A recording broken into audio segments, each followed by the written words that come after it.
Over the last 2 years, I found myself getting caught up in politics a lot.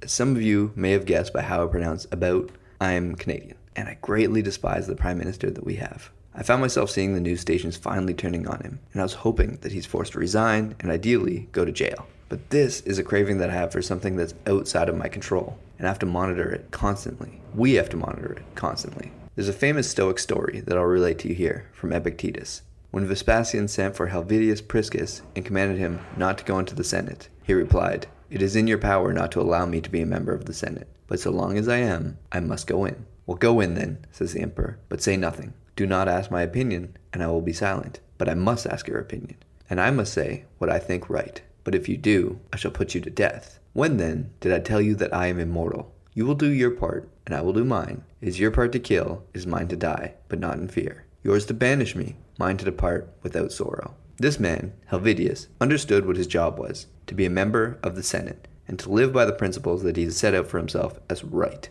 He was offered an opportunity to not do his job correctly in order to survive, and he refused. He was willing to die for this, and he eventually did. As someone trying to practice Stoicism, it's my job to understand what's in my control and what's not. I can't control what the leader of a country does. All that I can control is what I do. There's a very limited range of things that I'm in control of. And putting effort and energy into the actions that someone else does is simply a waste of time.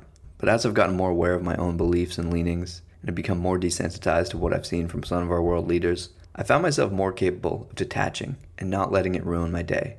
My only regret is that I wish I was able to do this earlier. But now it's just fine as well. At least now I can simply look in the direction I'm going and focus on what I can do about that instead of all these other things that are going on in the world. Never let the future disturb you. You will meet it, if you have to, with the same weapons of reason which today arm you against the present. Marcus Aurelius.